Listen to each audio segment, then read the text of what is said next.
Hey everyone, Scott Hansen here from NFL Red Zone. I hope you're checking out 1 hour of 5 Yard Rush, one of the best podcasts on NFL football in the UK. Yo, what's happening, Rush Nation? We're back. New week, new us, same studio, but we are back in your holes, gracing with mine and Murf's dulcet tones. Big man, how you doing? Great. Really good. We're in a coronavirus-free environment, which is key. Considering that, maybe not for stocks. Maybe stocks has just given us coronavirus. So I reckon, true story, I reckon I had it at Christmas when I had a cold and flu-like symptoms, struggling to breathe at times. I think I probably would have had it. Well, if you had, I'd have had it. Exactly. But I didn't have it. But no, not everyone who comes into contact with it gets it. Pretty high percentage. Yeah. It's a pretty easily caught thing. That's why it's a whole thing. You hear about the person in St. Helier, just down the road from here. A whole thing. Yeah, whole thing. If you're not watching on the YouTube, make sure you do, because Murph's just hands gesturing during this moderate thing going on. It's just basically just it's a whole thing. Yeah, I mean, sarcastically. I'll be honest. As I said to you privately, I reckon I'm one of the big losers of the coronavirus. It's hitting my bank balance quite significantly. That's not a joke. I'm being serious. Like it's really hurting my personal business, and I had some nice little trips lined up to Munich. Have been cancelled, and potentially to Switzerland. That's not happening. No go now. So, and then New York. That's probably going to get called off too. And Brighton. Brighton. Yeah, no joke. It was the last one on the story. There's a big. Should have led with Brighton. There's a big event in Brighton. I got my ticket through today, but I reckon that's going to get cancelled by the time that comes round. So, yeah. All in all, Brighton's loss. It's a big L for me.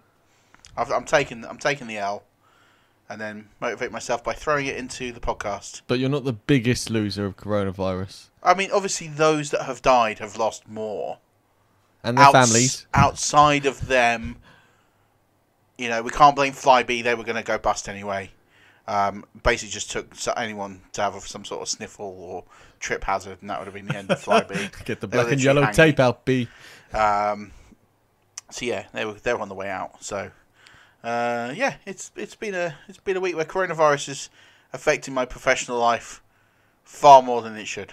So if coronavirus was a draft, you would definitely be a day one pick on the draft of losers. Is that what you're saying? You're up there. Oh yeah, I'm up there, 100%. I am basically, if we're going for me, coronavirus being one of the worst draft picks of all time.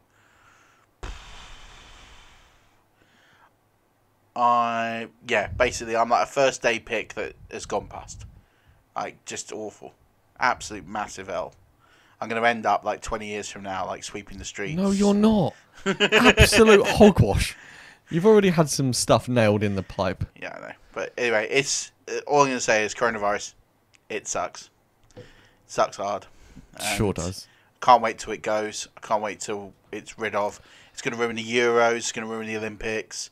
It's going to ruin the global economy. But because the pod is in a coronavirus-free environment, as long as you haven't infected us, then, you say coughing, then we can continue to churn out more content. Dude, the best bit about this is we can also do it over the internet. So even if I do have coronavirus... I don't know. Is it contagious through microphones over the interweb? That's not proven yet. I don't know that. So we'll go with no for now and see what happens. Yeah, if not, we'll make it work. Lee can step in. Well, if to be fair, if you are watching Lee's Behind the Glass, he's also probably got it now if I coughed and have That's true. But the real winners of coronavirus are the listeners. Because I wasn't going to be here next week. Because I was on an airplane to Munich. But I'm here next week now. So, yes. Every cloud has a silver lining. That silver lining's for you. My misery and personal detriment comes at a benefit to all of you. And so... There you are, Rush Nation. There you go. You're welcome. Thank coronavirus. It's like a bumper sticker. Well, you got a shop, make a t-shirt out of it. No, we're definitely not adding that to the Can we have a washing hands t-shirt? No. I feel like I can get some good use out of that. No. There must be some sort of good pun. But I feel like coronavirus is the sort of thing you shouldn't really joke about. I don't know. That's my person. Talking of the shop, go buy yourself a nice little t-shirt, hoodie, even a jumper. Oh, talking of jumpers, side note, I ordered, Emma, if you're listening to this, stop listening now, spoiler alert, your Mother's Day present is coming. I ordered the wife a present from a place, and it's a clothing store for women, but it's obviously run by a guy, because the email address I got the order from was dadmin at said company, so I thought, nice touch. This dude's started his own brand, and he's not just admin, it's dadmin, so I enjoyed that. But yeah, head over to 5yardrush.co.uk, click the shop, get yourself a t-shirt, hoodie, jumper. Hats or not yet? Not yet. Because you're sporting a 5 Yard Rush hat. Yeah, and this is a prototype, which if you are watching, this is the wrong logo because I used the vector, so you can't really see the rush in the middle. See, I can see that. It's the 5 yard I'm struggling. That's the bit I'm talking about. But I was going to say the rush stands out quite well on the hat. It does really well. If you can see it, it's the rush you can see. Yeah, so I want a snapback, but I can't find one that does. The new era snapbacks, which you do know, have the embroidered front large logo. People only seem to do postage stamp stuff on hats. So, and I'm not paying £85 for a new era snapback. We need to take that road on the show and find someone that makes new era hats with proper embroidered things. We can take that show on the road. Yeah. We need Rush Nation. If you know someone who can embroider a new era hat, get in contact, and I'll be buying one for sure. Definitely. And then we can add it to the shop. Murf, let's do some news. How do you feel about that? Let's do it. So the news today is brought to you by helmethouse.co.uk. You've heard us talk about them before. Yes. Helmet House is the home of all signed goods in the UK. Not all of them, obviously. Damn it, I was going to jump in there. All the good ones. All the good ones. All the good ones. So, if you're like us and you try and do giveaways or you want to buy someone a really nice, thoughtful, table decoration, as we mentioned, yeah. I've got a point. If you're watching on YouTube, I'll put my hand up so Murph could answer it. I'll tell you what you need to do. Head over to helmethouse.co.uk, buy yourself a helmet, then put cling film on the inside of it, and you've got yourself an anti-coronavirus helmet. It doesn't cover your mouth. Of course it does. It's got the face shield. Oh, so you'll die. Why will you die? Well, because if you put cling film on the inside and it sticks to your mouth and you can't breathe... Cling film isn't like a face hugger. You get it out the box and it's... Is it? Well, Alright, like a bit of A4 acetone or something, just to stop the spittle from people on the tube. The spittle? Look, this has got way out of hand. Oh, I love it. This is an ad read where we've managed to pull in our sponsor and talked about coronavirus in the name. Coronavirus is definitely becoming the title of this show. It basically is. It's a show brought to you by coronavirus. Wow. Wonder how much they're paying us. Well, not a lot. Nah. Umbrella Corps, from Resident Evil, they make coronavirus. I'm 100% sure. But nailed it. If you don't have coronavirus, head over to helmethouse.co.uk. Use the code 5yardrush for 5% off your order. Yeah, they've got some excellent helmets on there right now. Other goods, other merchandise as well, but mostly helmets. And again, if you're like me, who have bought signed items in the past as gifts to give away to you or the listeners or to stocks, you have to pay all those shipping charges and customs charges and all the other taxes that are thrown at you by the government. And actually, those taxes do end up costing more than the item itself, as has happened the last few times that I've bought things from Pristine Auction. So when you think you make a nice bargain, actually, when you pay all the taxes, it doesn't work out that way. Whereas at Helmet House, you can get a good helmet for a great price and something extremely rare, because they're not common. They always get very, very good niche top players as well, not just some random who played 5 snaps in the NFL. Like Corey Davis. I think he's played more than 5 snaps. Sorry, Corey. But, they do like Pat Mahomes and Dak Prescott helmets and things like that. So go over to there, support small local business. They're getting bigger and bigger by the day. Right, Rush Nation. As per... We didn't even say what we're talking about today, Murph. Today we're going to be doing the Running Back 1 show. We've done the quarterbacks. Went down with some pretty good success, I hear. Apparently so, yeah. I think people liked it, so we're going to go through the running backs today. It's been a bit of a delay while we brought to you some Supremo guests.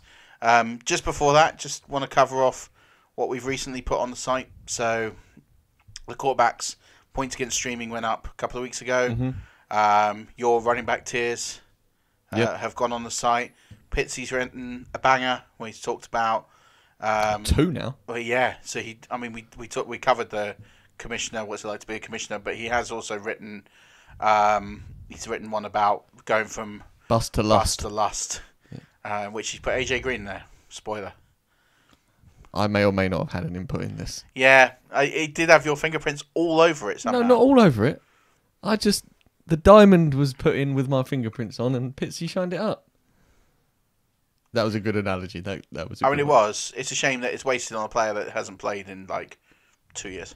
And that's why he's Buster Lust. Well, he might be the lust of your life because you got a shirt with him, but the rest of us that live on planet Earth, he's just a bust or finished. I can't wait to his next move to IR. I'm looking forward to it. He might still be there.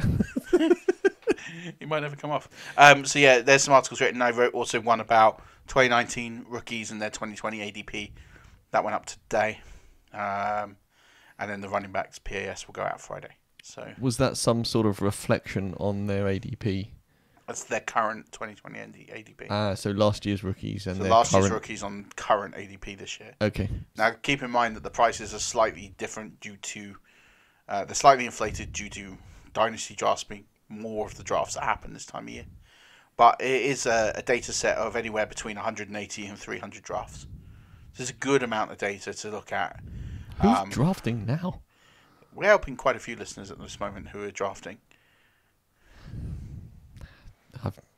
This is like draft time off for us. Yeah, we're only in one draft, but we already made picking. one pick in about 4.5 years. Yeah, it is a 96 team draft, and I think it's on pick. And we had the third pick as well. Fourth, yeah, whatever. It might be the third actually. It was 3. It was 3. So I think there's been about 100 picks since. So we've got about another nearly 18, 100 19. to go. There's a lot. Crikey. Actually, I do think it's about 120, 130 picks will be made. But we've got a long way to go. But anyway, no one cares about our what's going to be draft that will last till the end of time. We have asked for some reviews. We might read them out on Thursday's show. We've got a lot of reviews. Thank you very much for responding and for writing reviews. A massive, massive thanks because they really make all the difference. Like, as a result, we moved into the top 80 podcasts, football podcasts in the UK, and we moved into the top 32 football podcasts in Canada. Oh, represent the Maple Leaf. I know. Amazing. Canada, we love you. We've always loved you, Canada. We love you even more now. I knew that all my maple syrup buying would eventually see me in the top 32 of football ranking podcasts in Canada. We've made some good podcasts in there as well, so I'm quite delighted with that. We're also Patreon. We do have a Patreon page. We haven't done a lot with it. Thank you to those that do sub. We're looking for tips in the jar, or just as a thank you. We are going to start posting some exclusive Patreon content from April onwards. That will be first on Patreon before it moves on to either the site or the podcast stream, depending on what it is. I like it. So, if you are interested in some of the analytical stuff that we're doing, breakdowns of the RB tiers or QB tiers, or maybe just our overall rankings, tier rankings, draft rankings, there's a lot of stuff we're doing right now to get ready for the draft and get ready for next season. I'm even doing a mock draft. I know. What's wrong with me? I don't know what's wrong with me. I don't even know why I suggested it. I was like, I'm going to do a mock draft. This seems like a really good, terrible idea. Terrible idea. Although, it is a very good way to learn about the incoming players. It is. It's a really good way if you do several mock drafts. I finished my big board, which I put out on the Twitterverse today, for top 200 players. So you can check that out. That's very deep. As well as also doing them by category as well. So by position. Question. Yeah. Does your big board cover all 7 rounds? Well, it's no, because I've not done it as a draft. So I've not done every pick. What I've done is I've evaluated who I think are the top 200 players in the draft. So you've ranked your players from 0 to 200? Or 1 to 200. I don't have a player 0, but yeah. You know what I mean? Jesus. Yeah, so I have ranked the players in the draft that I rank based on talent, ability, and taking into consideration things like injuries, etc. So I even have a kicker in my top 200. The dude with the glasses from Georgia. Yeah. Blankenship. Rodrigo Blankenship from Yeah. Georgia. He was my kicker in fantasy. Well, there you go. That's why I know he had glasses. Well, he is in my big board. Let me guess. 183. No. Higher. You have to read the big board to find out. Okay. It's available on Twitterverse. I have a new Twitter handle, Murf_NFL. Do you know, I had 2 people ask me today if you were leaving. Yeah, people have started asking me if I'm leaving. I'm not leaving. I just felt that... This is a good thing, Rush Nation. Yeah. Well, apparently so, or not. Depends how you feel about the podcast. I just felt that my personal profile on Twitter is more just a rant station. There is a lot of moaning at TFL on there. Well, I praised one guy the other day. Patrick. Be Patrick. like Patrick. Be like Patrick, who drives the 26 bus in London. He was phenomenal. More people should be like him. Makes journeys to work a little bit more enjoyable. I even took my headphones out, which takes quite a lot. But no, I felt that I started getting into a couple of personal discussions, heated. We got a couple of basically stupid people that interacted with us that I've muted, and started interacting. Like I don't say I took it too personally or too far. Like I don't regret what I post, but I realised that perhaps the brand is the brand, and that I need to not be posting as the brand. So I felt having my own NFL focused profile for retweets. People probably got sick of the Buccaneers retweets and stuff like that as well. So make sure that the brand stuff is more about us and the brand as a whole. And I'll still post some stuff from there from time to time. But you know, we'll keep the personal one or the NFL one as more where the work is. And you can find links to my big board in the bio and things like that. So it's at Murf_NFL. You can find my big board. Ask me some questions. Ask me what I think about draft picks, etc. But if you want to talk trains, that's not the one to do it on. No, that's at Maverick Murf. If you want to hear about my squabbles with Domino's Pizza or... Oh, Domino's. Yeah. But anyway. So but back to the Patreon stuff. Please do subscribe, even if it's just for $1 or $2 a month. You still get access to the content that we do on there. We also do... Our other tiers come with merchandise if you subscribe to a period of time. So if there is something that you'd like, hoodie-wise, or t-shirt, and want to justify it, you can do that through the tiers as well if you want to wait a little bit and then get the content as well. It works out really, really good value. So we are going to post some stuff on there where it will be exclusive to the Patreon first. So please make sure you do subscribe, even if we might even put another tier up, just sort of as an interim, like entry-level content-only tier. Okay. Just for people just to subscribe for very, very nominal, like less than a cup of coffee a month kind of thing. Which I think we got it up there. We might just rename it from the tip jar to like a cup of coffee. Something like that for like $2 a month. I'll speak to my creative director, see what he can come up with. Absolutely. But anyway, enough of that. Let's move on to the news. Yep. So it's quick fire again. We've got running backs to get into, and Murf and I seem to have taken up quite a bit of the podcast already. So let's do some news. So with the potential new collective bargaining agreement hovering over the NFL, the league has extended the franchise tag deadline. So the NFL Players Association and NFL Management Council agreed to extend the franchise tag transition tag deadline to 11:59 a.m. Eastern Time on Monday, and that's from NFL Network's Tom Pelissero. The deadline was set for Thursday at 4 p.m. Eastern Time again, and that was initially being pushed from March the 10th. And that is because the CBA vote has been delayed twice and is now expected on Sunday. Why are they... This could take a while, but why are they delaying the vote? Why don't they just have the vote, and if people don't agree with it... Because it's quite a hefty document. So you're talking about hundreds and hundreds and hundreds of pages. So are people delaying it because they haven't read it all, for instance? Or not taking it all in yet? I think there's two schools of thought to this. The first is that actually this is something that is serious because it locks in for the next 10 years and people don't want to be bull rushed into a decision. Or slapdash. Yeah, and also I think people are seeking guidance from leaders in the team. So Aaron Rodgers went on the radio the other day and said that players shouldn't be selfish and sign the deal. People giving him backlash because he's earned his money in the league. Because what it does is it does move up base salary. It does move up the amount of money that the majority of players in the league will earn.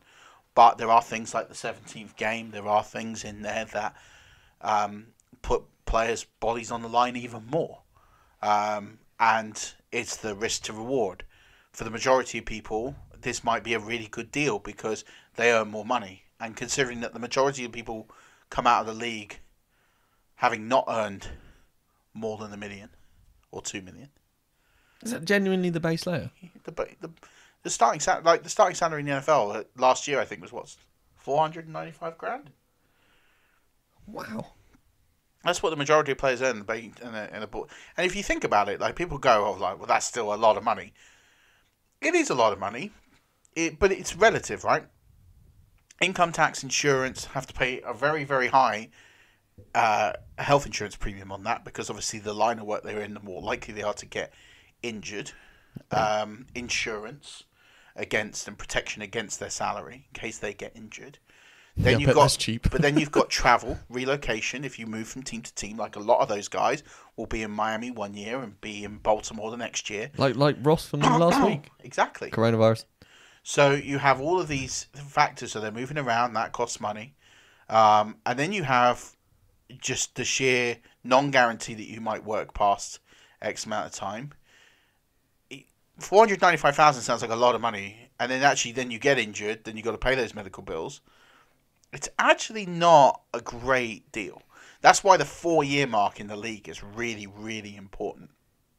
Because if you make it 4 years in the league, then you're entitled to the benefits. You're entitled to the pension. You're entitled to some supplemental income. That's when you're deemed like a player in the league officially.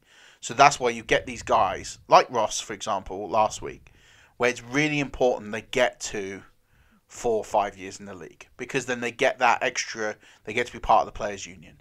They get to get pension when they finish. They get all the extra guidance, all the extra counsel that doesn't come with because you're basically paying it.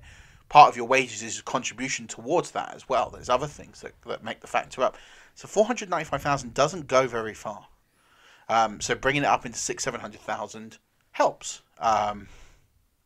There's a few other things. So the other school of thought is just the fact that the senior people or the senior players want more time to convince the others not to vote for it.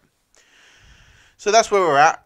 Hopefully we get a deal. I'm not here to weigh in on what's good for people and what's not good for people. The players will ultimately decide. The benefits to having a deal is that's effectively what's holding up all the free agency. That's what's holding up franchise tags, everything, right? So once people know what the landscape's going to look like for contracts, now deals can be factored in with those additional 17-game seasons baked in and additional wage increases because the players can then start to negotiate in free agency. Right, well, I'll take this amount this year because we're playing 16 games. But actually next year, I want my contract to be reflective of the 17 games. So I'm going to actually want more money in the back end of my contract and things like that. Interesting. Apart from Austin Eckler, because he's penned a deal. He's got it done. He has. He's penned it in. I think it's one of the best deals I've seen that works for everybody. I think it's a great deal for everybody. You've got to remember Austin Eckler was undrafted in this league. He, so he's been on the league minimum.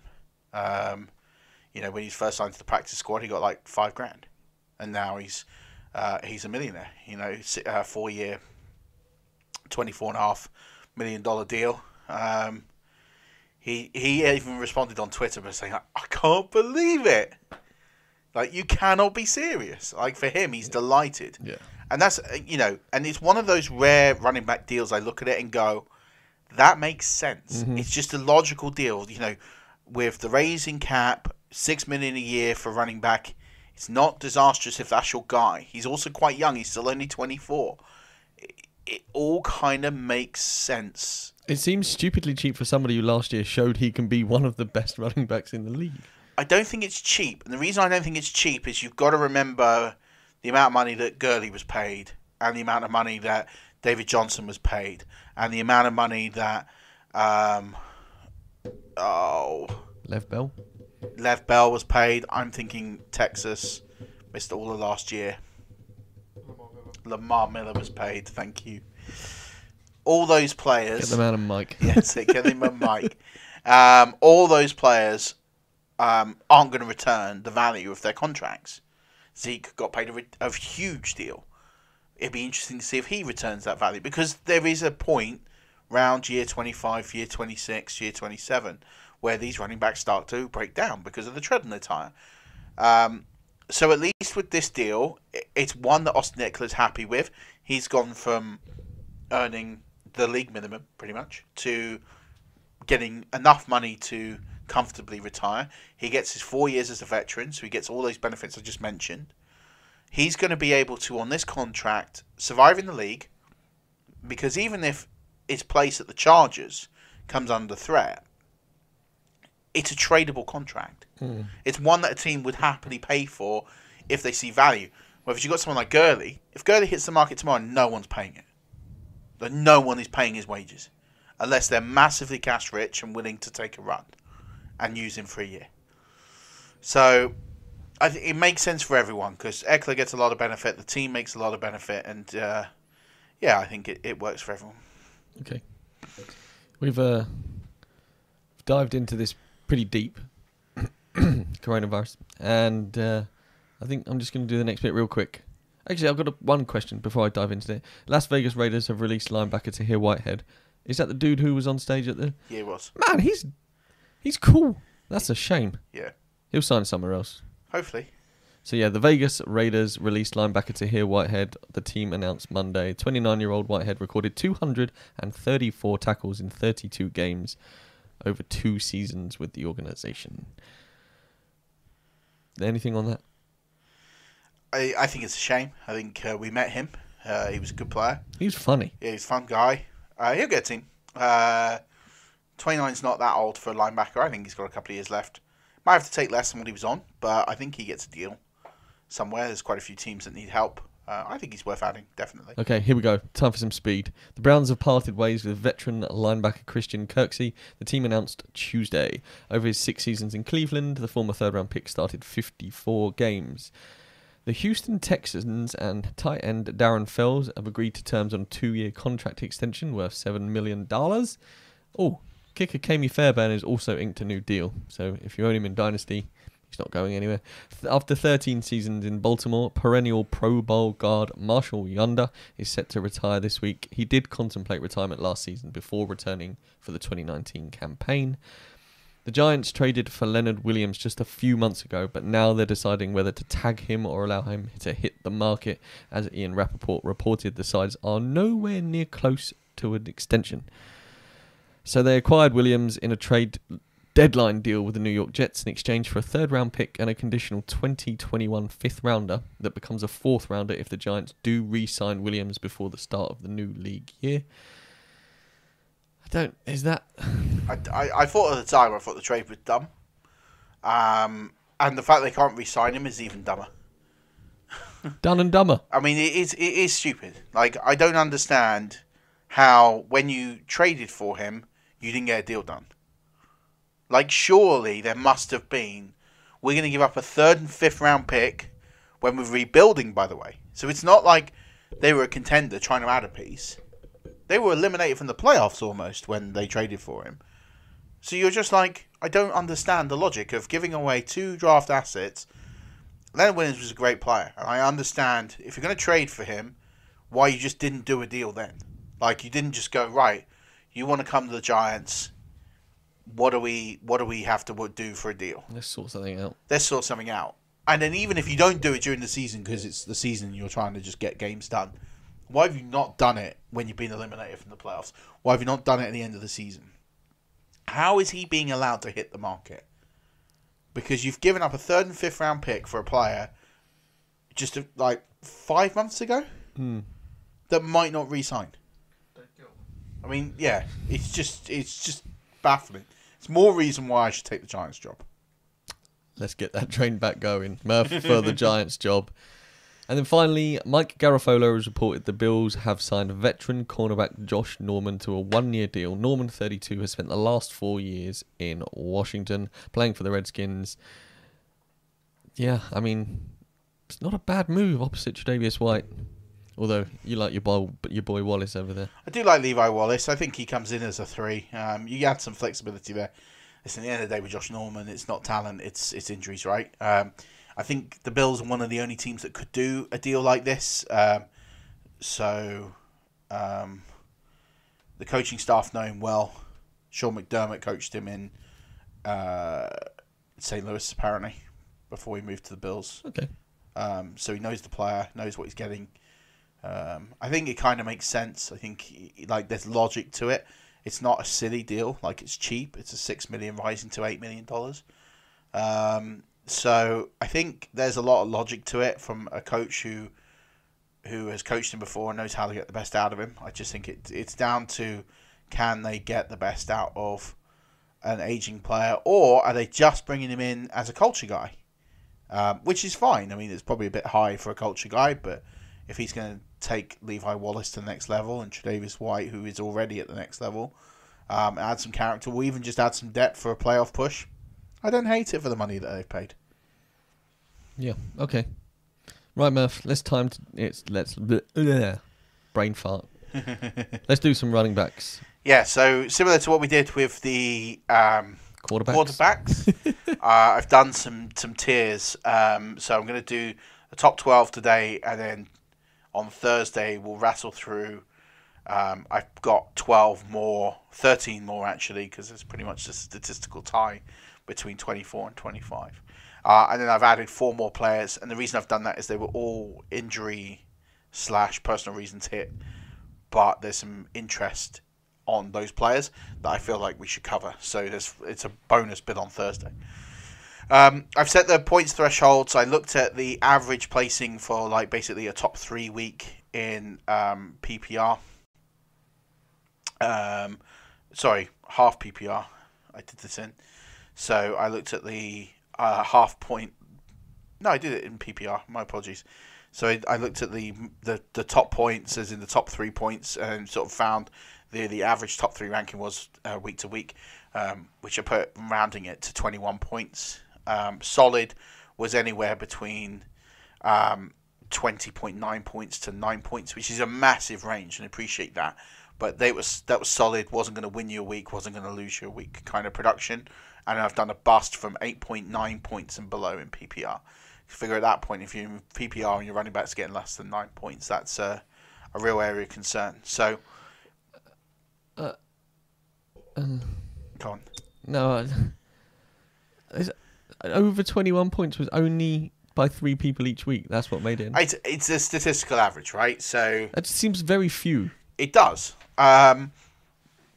I mean, it's more than that, because actually you had some weeks that were bumper, some weeks that... Sure, but as an average, 21 points seems like a low amount of points, considering when Christian McCaffrey was absolutely smashing it every week. You think he would have bumped the average up of points? So, let's put it this way. So, I counted on that basis, right?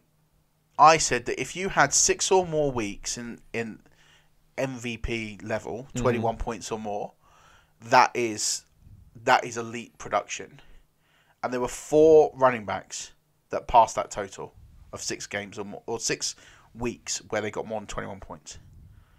There was a further 6 that had between 4 and 5, and anyone with 3 and below was everyone else. That is teeny tiny amount. Right, and that's kind of what I wanted to get out of this, because I want to understand, from a consistency basis, who is more likely to consistently win you weeks. Christian McCaffrey. And yeah, and it's always going to have an elite performer when you have a huge tier gap. I mean, Christian McCaffrey finished close to 100. It was 118 points, 119 points above second place on his own. So when you've got that, it's just interesting to look at where they fall. So in terms of he on his own, but then everybody else, how consistent was their performance? So how many times were they in a solid range? How many times did they bust? And the reason that the top 12, spoiler alert, are the top 12 is that, with the exception of 2, they busted not very often. So there was consistency, maybe not at the top end of winning you weeks, but they weren't losing you weeks. And that's almost kind of when you're hovering around that 6 to 12 range of running back, that's kind of what you need to see. Because ultimately, when you start getting into running back 14, even like running back 17, 18, all the way down, they actually start busting a lot. Like far more than they achieve solid or MVP weeks. But they just have either a huge week that massively jumps them up the points total. So there's one player here who we'll talk about on Thursday that just had really high point scoring weeks.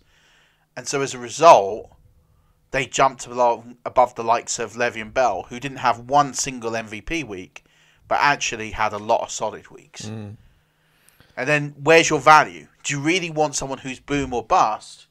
Or do you want somebody who is just going to be a steady Eddie? So actually there's players, the idea of this exercise is to work out who's my elite performers, who are the ones that are perhaps like similar to, we looked at Deshaun Watson and Dak Prescott, and we said we'd rather have Dak Prescott because whilst he doesn't have those super elite games as often as Deshaun Watson, he has no bust games. So again, we're doing this exercise for everybody to shake out what are the anomalies. What are people that just had a couple of good weeks that were just absolutely massive and skewed their numbers? Because if you just look at points over the season, that doesn't tell you the full story as to how they achieved that. That's what we want to know, is how did those numbers make up? And then going forward, how does that... It's very similar to just looking at the box score, isn't it? Yeah, without looking behind the numbers. Yeah. And that's effectively what this exercise is. So before we do dive into, obviously, Christian McCaffrey is number one. My initial takeaway from looking at the numbers here is that the difference between McCaffrey to number 2 was 119 points. Yeah. The difference between number 2 and number 12 was 80 points. Yeah, 81 points. Yeah, so... Which isn't much. And but considering how far ahead McCaffrey was compared to where... That's a lot. Well, and put that into perspective too. The difference between RB13 and RB25, which we'll talk about on Thursday, the difference to that is less than 50 points. So actually, when you're breaking down these guys, you need to determine which one do I feel more comfortable with and why. And ultimately, it's those who had the most solid games, who busted least frequently. Because having one or two elite weeks is fine, but if they're busting so often, they might lose you weeks. Whereas actually, I don't want my RB2 to lose me a week. I want him to keep me in the week. Yeah. Right, let's start then. So, shock horror, Christian McCaffrey is number one. He totaled 393.9 PPR points through 15 games, averaging 26.3 a game. And, he had 11 MVP weeks, 3 solid weeks, and just a single bust week. Yeah, I mean, not a lot to tell from this. I think that was a week he either got hurt during or took some snaps off. Or played the Bucks. No, because, I mean, might be actually week 2 against the Bucks because he didn't score. Oh, please be week 2 against the Bucks. I need to look at it. I do have a record of it, but yeah, ultimately, Christian McCaffrey had a wonderful season. Wonderful. 11 MVP games is impressive. So, you know, if you drafted him, he was a league winner for most people. You don't need me to tell a lot of you that. His MVP weeks was 73.33% of the time, which is hugely significant. Frighteningly so he always turned up for you in a PPR format. Again, that's the safety of a receiving back versus just a running back. He must have finished number 1 overall in standard as well. I mean, he would have done, yeah. Especially with that points gap, he would have finished easily number 1 in standard scoring. Yeah, because even if you take his 100 receptions away, he still had 20 points more than Aaron Jones. But then Aaron Jones also caught the ball and everyone else caught the ball, so it would have all staggered down. The gap would have been less, but yeah, I mean, there isn't much to say about Christian McCaffrey other than it's going to be a very difficult season to repeat. There's clearly going to be some regression, but the thing I like about this is there's the one bust game in there. So the chances of him increasing that bust rate is slim, very slim. So he might drop a couple of MVP games into solid games, but on the whole, the room to regress down it can still be baked in, and he can still be the elite number 1 running back overall. What? Oh, it doesn't matter. We won't talk about Christian McCaffrey now. There's the whole off season. Let's talk about number 2, and that's Aaron Jones. He had a modest 275 total points through 15 games, averaging 18.3. he only had 6 MVP games, 4 solid games, and then busted 5 times. And this is why this kind of numbers is so important, because you look at this and you think, oh, Aaron Jones, he had a phenomenal season. Season-winning seasons. And actually in the championship week, he was massive. You know, he had that huge game. 150 plus yards, and you know, it was a huge game. Ultimately, though, with Aaron Jones, people will look at this, and if they weren't looking behind the numbers, will think, well, he was the second best running back in fantasy football last year. And that just isn't the case. He might have finished there overall. That week 16 massively jumped him up the boards. I think he was about 4th coming into it. And ultimately, the 6 MVPs, 4 solids, and 5 busts tells you don't really know what you're going to get week to week with Aaron Jones. Now, Aaron Jones benefited when Jamal Williams wasn't playing alongside him. In fact, some of those big weeks was when Jamal Williams was out altogether with injury. But actually, Jamal Williams was really hurting Aaron Jones' share. And there was quite a few weeks that Jamal Williams was the premier back, and as a result, Aaron Jones ended up busting. The other thing that heavily inflated Aaron Jones's numbers was touchdowns. So he had 16 touchdowns on the season, which touchdowns as a stat is just random. For him to achieve that next season is heavily unpredictable and unreliable. Well, look at LeGarrette Blount from, when was it, 3 seasons ago now, when he played for the Patriots. He scored 18 touchdowns on the ground. I think he probably only totaled about 19 yards for the whole year. Yeah. He just punched it in from the 1 or 2 every time, and next year was completely irrelevant. I mean, I don't see a way that Aaron Jones maintains that touchdown rate. So if he doesn't maintain the touchdown rate, then those MVP games drop, those solid games might drop, and all of a sudden he might bust even more. I'm not saying don't draft Aaron Jones, but drafting him as the RB2 is nuts. I mean, criminal. Like, there's just no world you should ever look at this points total and think Aaron Jones is the RB2 overall. Absolutely not. Aaron Jones should not be in the first round of anyone's draft this year. You should not even consider it, because there's no stability with him. For me, you're buying him at his absolute premium this year. I'll be honest, I don't think I'm buying in the second round. Me personally. I can buy the logic and buy into why you would get him, but there are far more backs in here I would rather buy, and as we hit them I'll tell you, because that bust rate massively scares me. Well, and there's only one way for that to go, and it isn't down. Because if Jamal Williams keeps getting time and those touchdowns go down, that bust rate is going to increase. It's not going to go down. He's not the one back on his own. And then add some weapons to Aaron Rodgers in the second year of a system he feels more confident in, where the ball goes in the air more. I just think that this season is Aaron Jones at his peak. And there's far too many things that lead me to go down on Aaron Jones. 4 solid games, 5 bust games. Just more often than not, he's hurting you than winning you games. And I think that's an area for me that if I'm buying an RB1, I'm going to want a very good price on that. And the first round, second round isn't it for me. I want a league winner. I don't want to be buying a guy with significant risk. And that's what Aaron Jones possesses looking at this data. So looking at somebody else who we would normally say has significant risk, coming in at number 3 is Dalvin Cook. He totaled 265.9 points through 14 games, averaged 19 a game, had 7 MVPs, 6 solid, and just the 1 bust week. Yeah, I mean, ultimately, the one area that Dalvin Cook let you down last year was in your championships. He'd have got you to the playoffs, and then you were dead. With Dalvin Cook, and that is ultimately what you're going to be buying with Dalvin Cook every year. What he did do last season is he proved me wrong in the sense of I was not in on him at any cost last year because I did not think he'd play significant games, and now he's proven he's playing significant games. I'm still concerned with injuries because he broke down as the year wore on. He started brilliantly, decent middle patch, and then as the season got towards week 13, week 14, that's when he started to sort of break down. So I'm still concerned that he can't play a 16-game season. And my worry with a running back like Dalvin Cook is if he's not going to be around for the playoffs, okay, he gets you to the playoffs, and that's not a small thing. But you need to almost be thinking of that contingency. Having said that, what he did in the 14 games is nothing short of remarkable. 7 MVP weeks is second only to McCaffrey. 6 solid weeks. So 13 of the 14 weeks were brilliant that he played. That 14th game might be he got injured. I think that might be the case. And I know there was a game he left early. That could have been it. Finished second overall in average points per game with 19.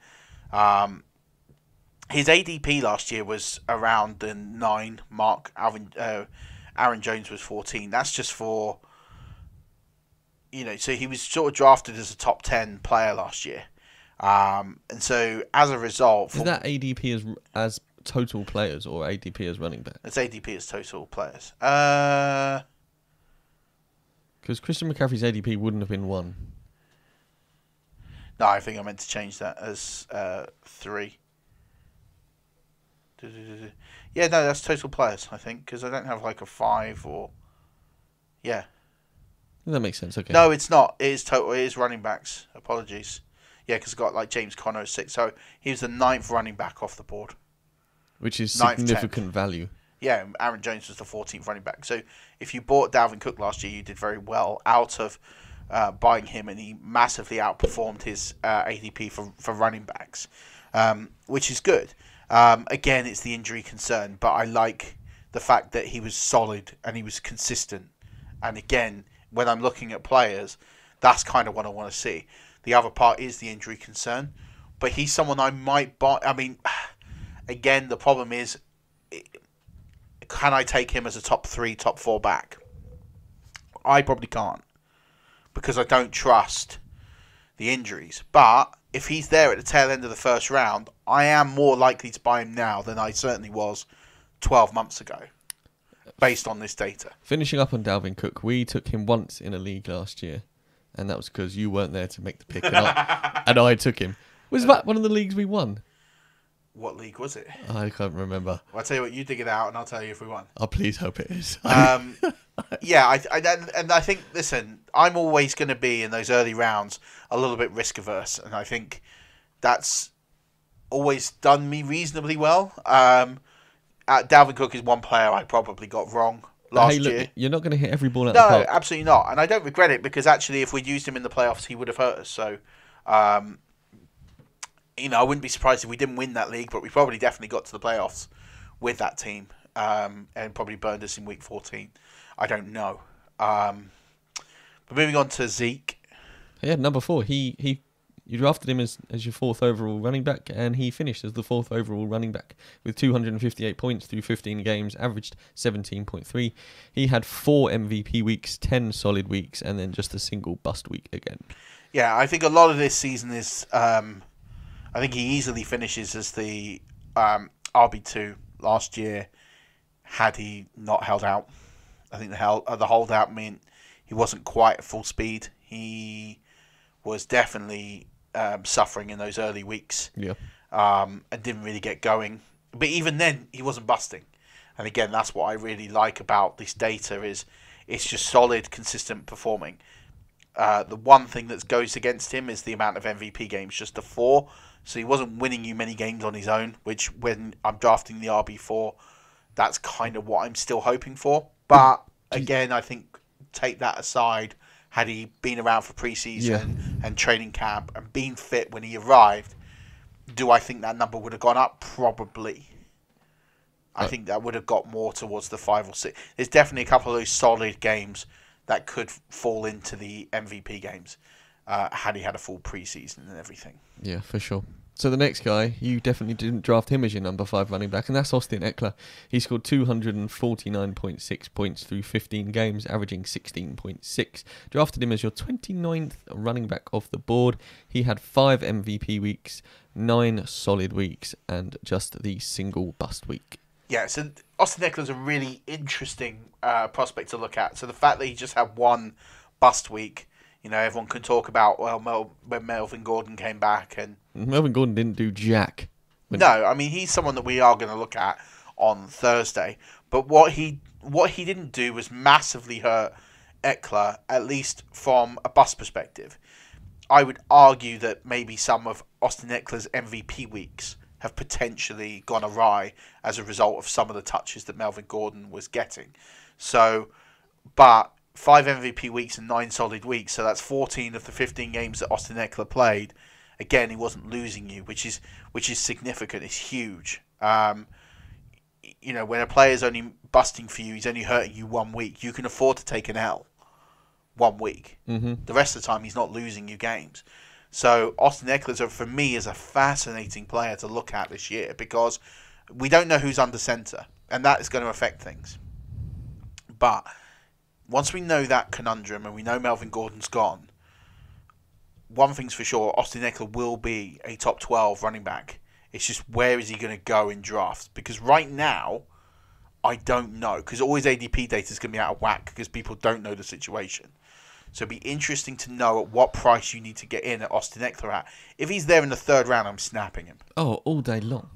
I think Austin Eckler, the reason he had less bust games even when Melly Gordon came back was the fact that he's one of the best receiving backs in the league, and that offers him a safe floor. I mean, he had almost 100 catches last year.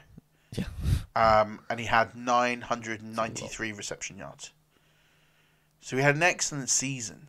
And so when you put together that season, knowing that you also had somebody taking significant touches in the backfield, I still think they bring someone in to take some of the of course, the workload off Eckler. But at the end of the day, why again, I really like the Eckler deal is because Eckler can line up out wide. I think he lined up out wide 20% of the time or more last season, which is a huge benefit, massive benefit, because eventually you can flip him and he can. The same with McCaffrey, right? So McCaffrey isn't going to burn out this league at 27-28. He gets too much tread in his tires. You just line him up out wide, and he can play that role. Mm-hmm. And Austin Eckler, for me, is exactly the same. I genuinely do not know where I put Austin Eckler in my rankings right now. This data suggests to me that I'm going to have him higher than I thought I would, because I like the consistency of what he brings. I like the upside that he can potentially bring. I like the fact that his floor is very, very, very, very safe. I just don't know who is under center, and that is a big part of what they're going to do next year. So I think until we know that, but I think 3rd round I'd snap him. 2nd round, depending on who's around, I'd probably take him. 1st round would be the interesting one. Yeah, 100%. Right, let's move on to the next player, and that's Derrick Henry. So Derrick Henry, the rushing champ, he was the running back 20 off boards last year. We cleaned up with Derrick Henry. We took him so often in late 3rds of early 4th rounds of drafts, and we absolutely cleaned up. He had 6 MVP weeks, 5 solid weeks. He did have 3 bust weeks in there. They were all very early in the season as well. So actually, when he was getting towards the middle and end of the season, as we've seen with the previous 2 seasons, when it gets to game weeks 13, 14, 15, and even 16, he just takes off. I think actually the game he missed was championship week, was game week 16 this year. And then he came back week 17 and won the rushing title with a near 200-yard performance. But once again, he just proved that he is an outstanding running back. He would have been right up there in standard scoring. The downside of Henry is the in PPR is he doesn't catch the ball. So therefore his ADP is always going to be lower, but he's been someone that's been doubted for so long. Yeah. And really it's quite unfair how often he has been doubted, because he's never given anybody any suggestion that he's not good. No, he's had a couple of games where he's not had good weeks, and he's had a couple of games where he might have been injured. But ultimately, this dude has got it done. It's been consistency that's hurt Derrick Henry. And this season, he was consistent. 6 MVP weeks, 5 solid weeks, 3 bust weeks. They're all very early on. He had no bust week after week 6. That is heavily important in a player that you're invested in. He has got huge upside. Landing spot is key with Henry this year. Yeah, where is he going to be? Well, I still think he remains in Tennessee. I think that's tailor-made for him. Ultimately, he's got to be better than ADP 19. Again, he's probably... I see him going in the 1st round of drafts. In a PPR format, it'd be interesting. It really would be interesting to see if I'd take him there. Because I don't know right now. Late second, I'd probably hit the button. So this next guy, I reckon if you asked me to name my top 10 running backs, I would not have mentioned him because he feels like the forgotten man. Absolutely. And that is Nick Chubb. He finished 7th with a total points of 232 through 15 games. He had 15.5 points average per week. Yep. And you drafted him as your 7th running back off the board. He had 4 MVP weeks, 9 solid weeks, and 2 bust weeks. Yeah, and the thing with Nick Chubb, again, it's very similar to the Derrick Henry comp. It's because he doesn't catch the football. That's a big issue. But ultimately, Nick Chubb, 4 MVP weeks, 9 solid weeks, just 2 bust weeks. He wasn't letting you down often. So he really returned on his ADP. It would have worked out to be 8th off the board because Lev Bell would have been just above him at 7.3. But ultimately, he still returned on his ADP. That's nothing to be sneezed at. His upside is capped with Kareem Hunt there, so that's going to be part of the equation moving forward. But Kareem Hunt didn't hurt him enough to have bust weeks. Sorry to jump in, Murf. That's the opposite to Austin Eckler almost, isn't it? Because Nick Chubb doesn't catch the ball. You expect his bust weeks to be higher because Kareem Hunt would eat into that. Yeah. Whereas actually, even in PPR, he still finished at number 7 with a pass catching back, taking some of his reps. Absolutely. And the other thing, and that's where his upside is maybe slightly capped, and he had more solid games. I mean, the only players to have more solid games than him is Leonard Fournette, Todd Gurley, Lev Bell, James White, and Ezekiel Elliott were the 5 players who had more solid games than he did. So what puts him that high and why he's at 7 is those lack of bust weeks. And that's because he is so good at running the football. But Did he catch the ball at Georgia? Not much. Because Sony Michel was there, right? Yeah. And DeAndre Swift. No. Yeah. Yeah. Not Swift. Who's the guy coming in? Come on. The Georgia running back. Yeah, but that wouldn't have hurt Chubb. Well, if he played the same... It's Swift, right? He's coming in. Swift. Yeah, Swift would have played with Chubb. It was... You would have had Gurley. Anyway, we're getting off task here. And also with Kareem Hunt, he's not necessarily going to be at the Browns next year, is he? Well, there's a contract option there, so he could be. I think there needs to be some clarity there. I think Nick Chubb is a safe bet. I think he could be cheaper than we think he's going to be come ADP time. See, I don't think he will, just because if people look at the yardage total, he put up a lot of yards. He was right up there with the rushing title up until the end. Okay. He's someone that you can feel pretty confident on at the back end of the first, top of the second, mid-second. Because I think you can feel safe with the floor. Is he going to get you enough to win you a week? He will sometimes, and he will win weeks on his own. But he won't lose you weeks. And I think ultimately with running backs and the scarcity of the position, I think there's a lot of value in that. So it might not be the sexiest pick on the turn. But if I was on the turn, he'd be a great turn pick for me. At the 112, 201. Okay. That would be the sort of place I'd go, yeah, I'd smash the button there for Nick Chubb for me. Okay. Because I like what he brings. He's at a very good age. That O-line was terrible last year as well. They improved the O-line. They improved the holes. He'd get him more yards. He's a sneaky outside bet to win the rushing title next year. I like that. Spoiler alert, if you do happen to read my mock draft, the Browns may or may not be taking an offensive tackle. In at number 8 is Mark Ingram. He had 229 total points through this 15 games, averaging 15.3, and you took him as your 21st running back, so he delivered on value. He had 5 MVP weeks, 6 solid weeks, and 4 bust weeks. I read a mock draft today where the Ravens took JK Dobbins as their first round pick. I know that's not going to happen, but I have so much conflicting feelings about this pick because I own Mark Ingram in my home dynasty league. I love JK Dobbins.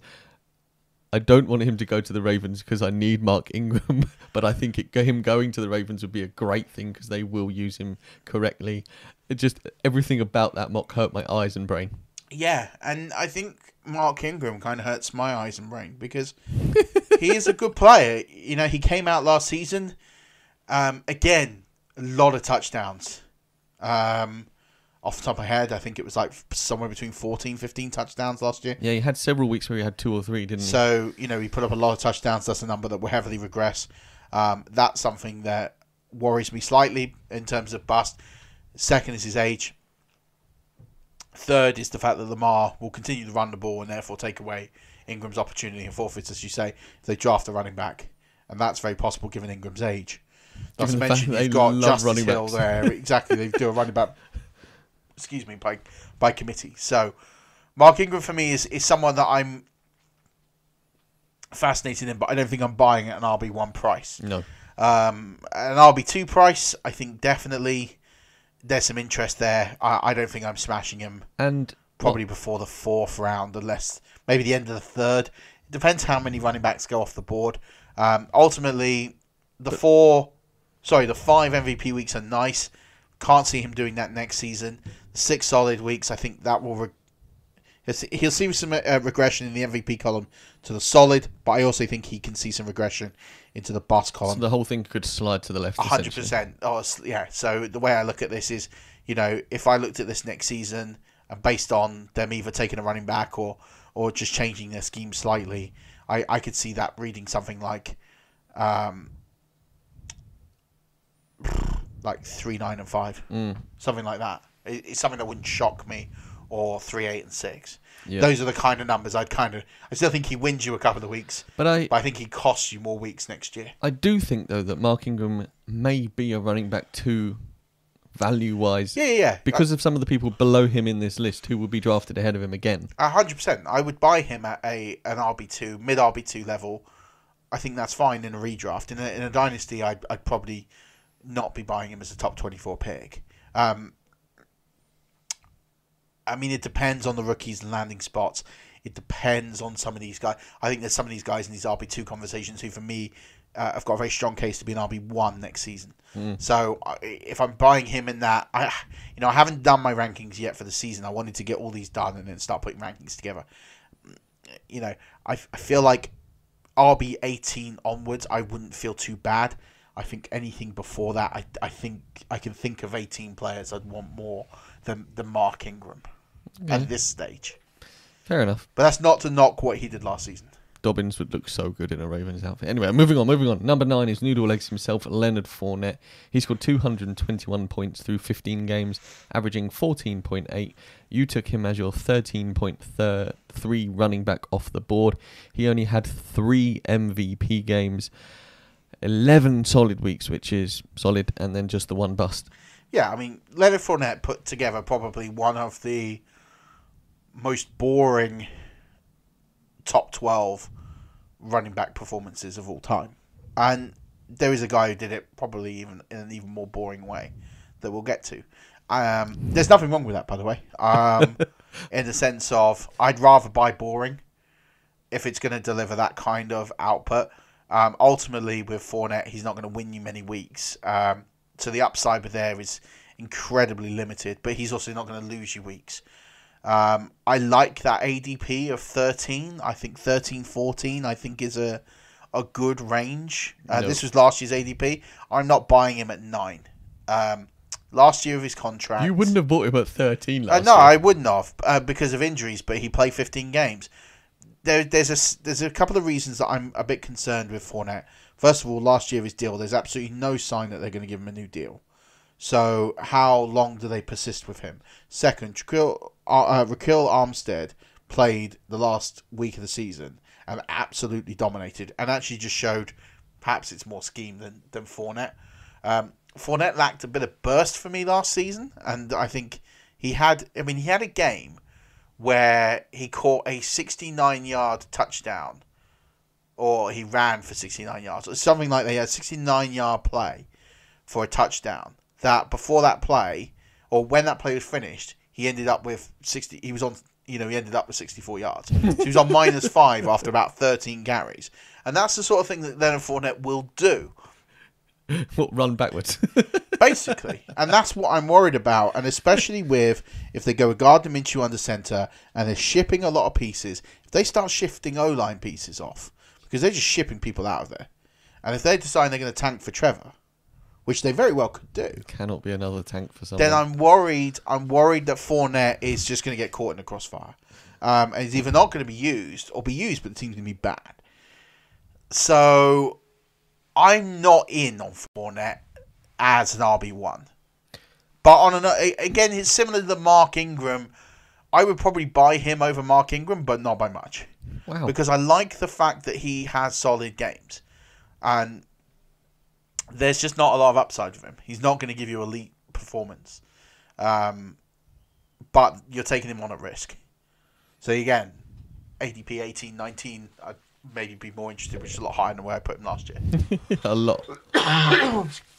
Excuse me. So in at 10's Chris Carson. He had 214 points through 15 games.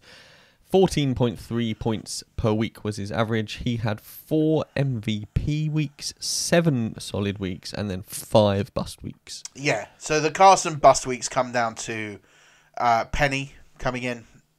He had that stretch in the middle, Carson, where he was fumbling the ball a lot, and it looked like he was going to lose his job.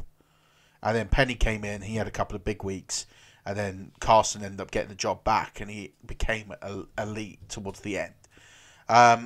Carson has massive ball control issues that he needs to work on. And before he works on that, that's where we're going to have to look at that and try and see what we get out of him. Because for me, there's an elite RB1 player in there. There was concern last year that he was one fumble away from losing the role completely. 100%. And I think that's where the bust weeks come from, was fumbles and not being given the chance to play. And Penny came in there and made the most of his opportunity. And that's ultimately what hurt Carson. But I think Carson has, for me, a lot of upside that it doesn't show in these numbers a great deal. Ultimately, 11 of the games he's got in here are positive. I think there's more MVP games in him. Mm-hmm. Looking at a situation, it depends what they do with Penny. I can't see Penny challenging for the job like last year. There was a lot of uncertainty, which is why his ADP was 19 last year. But I do think that Chris Carson is someone who, I look at where he's finished at 10 and think he's someone that should have been higher. And I think he's someone that could be higher this year, as long as, 1, Seattle don't draft a running back. 2, he wins the job in camp clearly over Penny. 3, he fixes those fumbling issues. If all 3 things happen, that's a top 6 back. 100%. It's just those. They love running the ball over there. The thing I don't mind, when I look at this, and it might be contradictory, I want to know the reasons behind the bust. With Jones, it's because it's Williams, and Williams isn't going away. They've made that clear. That situation is massively ambiguous. With Carson, we think we know that he's pretty much won that job back after almost losing it. And we know that he's going to be the guy moving forward as long as they don't draft one and he fixes his fumbling issues.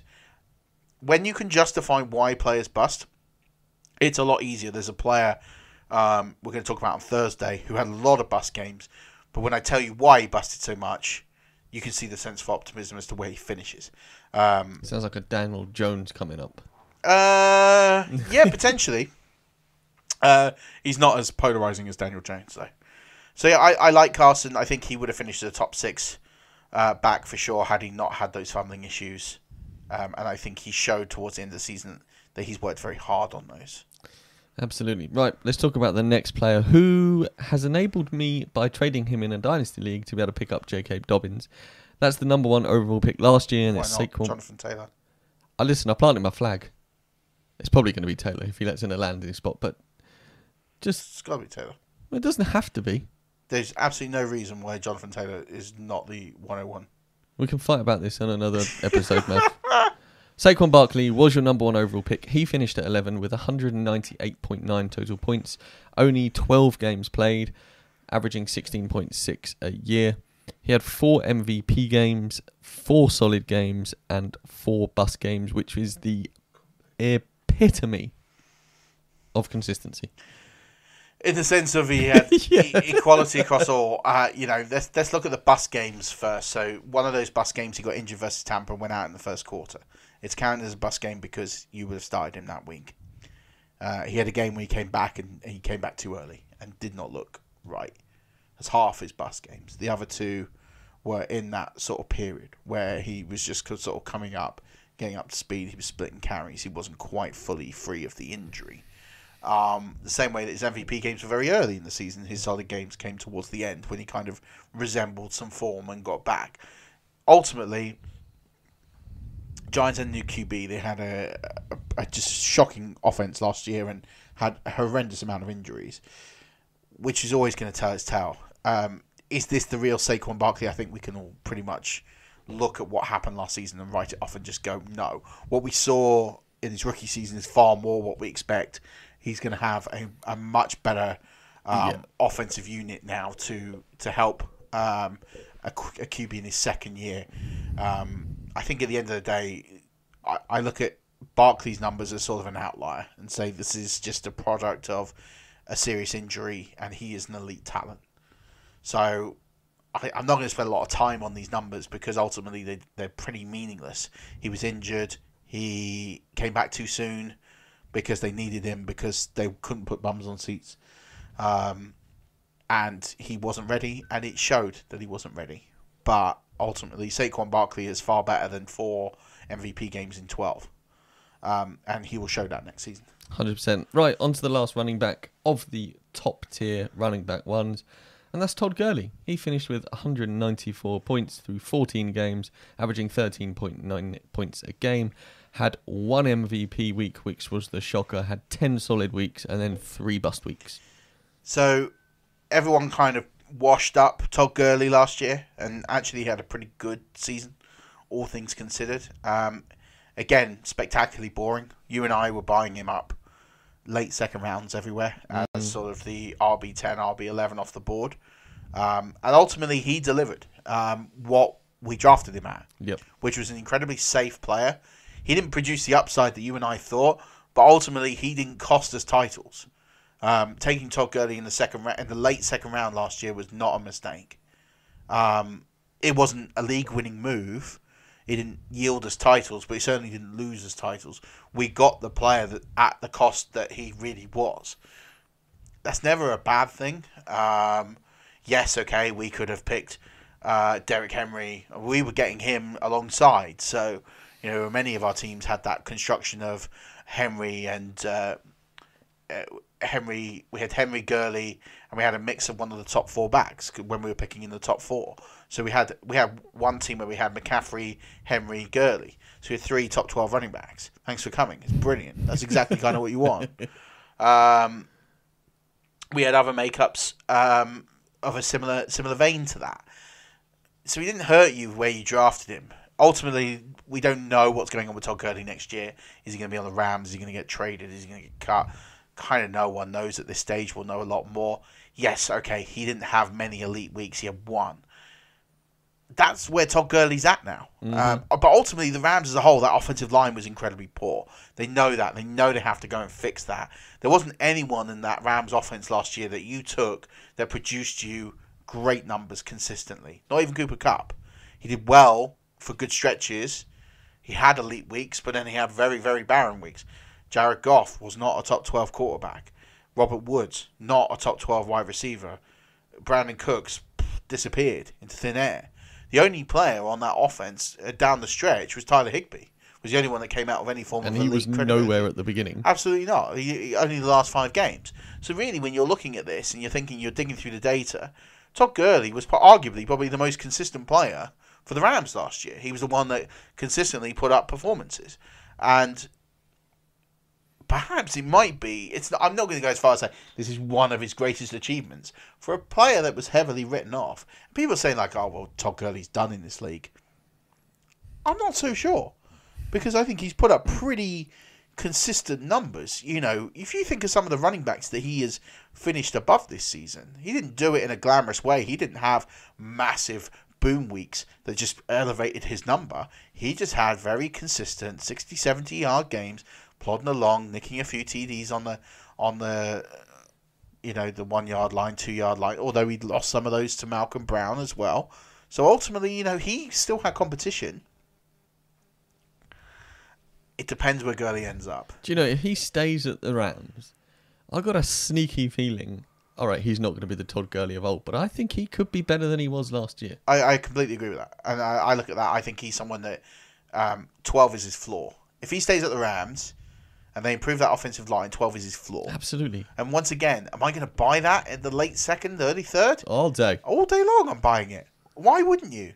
I know. Based on this, there's nothing to suggest to me, yes, okay, there's not a huge amount of upside. Maybe you want to shoot for the moon. And I buy that logic. If you want to go and buy a guy that might produce an elite weeks,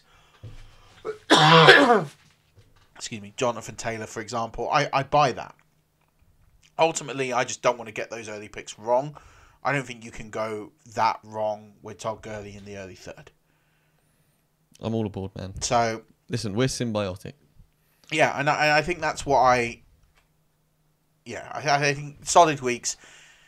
Yes, there's no upside, but he didn't bust that often too. I'll take that for any of my players that I can get my hands on. 100%. Murf, that was it. That was the top 12 running backs. We've done it. We smashed it. There's just one more thing I want to cover off before we get into the sign-off. You have 3.5 seconds. Okay. Go. I'm not going to do it right now. I'm joking. Come on. So yeah, there's as promised on Twitter. So we talked about last time we were on. We talked about the British Fantasy Football League that we're in. That league expanded into a second league, which is a BFC. The commissioner kindly gave away 3 draft spots to us. 3 spots in that league. The last 3 spots, by the way, of that league to be given away. We announced one winner yesterday. So it is with great pleasure. We're talking to the commissioner earlier. Please be me. Please be me. Please be me. You're currently with me in the the BFFL. No, This is the BFC. It's my own little team. We should have said sooner. You should have followed us on Twitter. That's a very difficult thing for me to do. So, to announce the teams who are going to take part in the BFC. Oh, I can't do that. Ryan Griffiths, John Taylor, that's at Ryan Griffiths 21, and at Johnny Tiz. You guys get the last 2 teams in the BFC. Congratulations. Well done, chaps. So the commission will reach out to you tomorrow to get that all set up for you. That is it. For those of you that have entered, when the league expands to a 3rd division, which at some point it definitely will. When Jacksonville gets added. You are all on the waiting list and will all get priority for taking part, for being part of helping promote the league and promoting us and being loyal followers. So I'll reach out to those of you who are on the waiting list and let you know when that happens, and you will have sort of first refusal on teams there. Marvellous stuff. Well, Congratulations to Ryan and John. Absolutely. Murph, this has been a lot of fun. I cannot wait for Thursday's show to do running back 2s. Don't forget to head over to helmethouse.co.uk, get yourself a signed, autographed lid, because Lord knows everyone needs one. This has been fun, big man. Catch you down the road. Rush Nation, as always, don't forget, keep rushing.